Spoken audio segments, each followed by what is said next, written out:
Bonjour, bonjour, bienvenue sur Cocotte. Aujourd'hui, on vous fait une vidéo de présentation sur probablement une de mes cartes mères préférées, je le dis comme ça, ainsi la Rampage 4 Formula, un modèle un peu moins cher que l'Extreme, toujours pour du processeur en X79, processeur donc Santi Bridge E, et on fait tout de suite le tour de cette version vraiment absolument superbe. On vous dit à tout de suite, histoire de découvrir le bundle. Nous voilà donc devant la première boîte, celle qui contient le bundle. C'est tout noir, c'est normal, c'est logique, on est sur du produit Rogue. Qu'est-ce qu'on trouve à l'intérieur? Vous allez voir, on a même le droit à une petite dose d'humour avec ce petit, je ne sais pas comment ça s'appelle, j'ai mangé le mot tout simplement, mais ça se met sur la poignée. Do not disturb, I am gaming.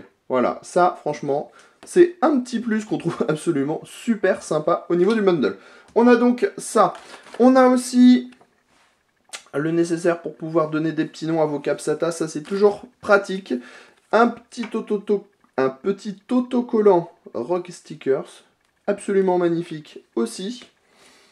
Un petit bon avec un petit numéro de série pour un petit Battlefield 3.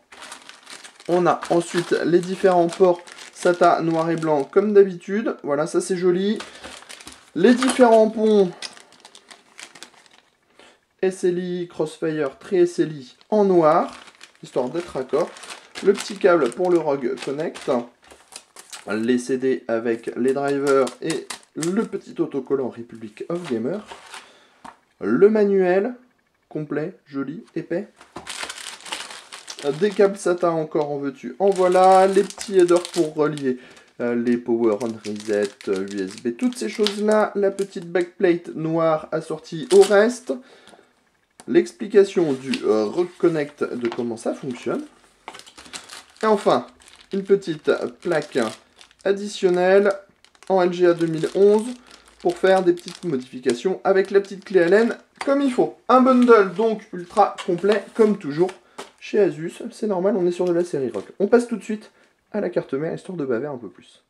Nous voilà maintenant au-dessus la Rampage 4 Formula. Vous allez voir vraiment une très belle carte avec du noir, du rouge, du gris, très beau mélange. On verra ça de plus près quand on fera le gros plan en fin de vidéo.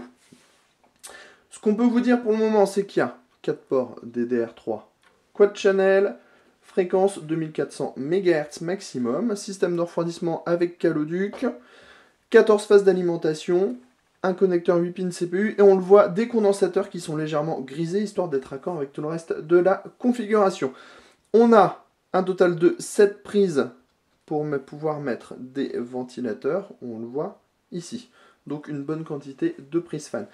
On a ici une petite partie de la gestion avec l'affichage pour le poste, le mode LN2 ici pour pouvoir mettre la carte mère sous froid, le start, le reset, les sélecteurs pour pouvoir activer ou non les différents ports PCI Express de la carte mère, le même OK, le 24 broches pour alimenter la carte mère en courant, les points de mesure qu'on n'oublie pas.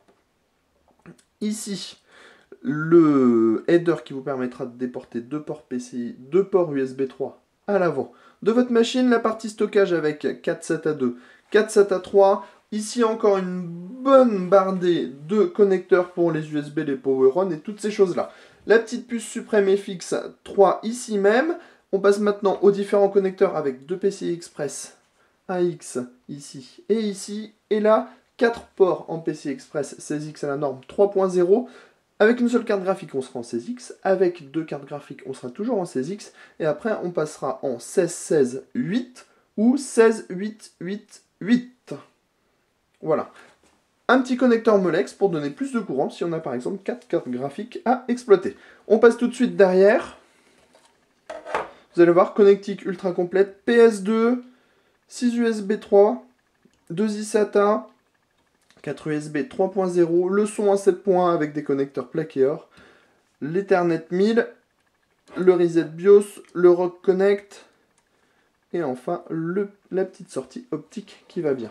On termine avec, comme toujours, un petit aperçu en gros plan de la carte mère, histoire de vous faire baver, puisque la carte est tout simplement magnifique. Les radiateurs ne prennent pas trop de place, ça c'est très intéressant, c'est-à-dire qu'on ne sera pas bloqué avec un gros ventirad. Pas mal de connecteurs pour la gestion. D'ailleurs, on va se taire. Ça sert à rien de parler dans des moments comme ça.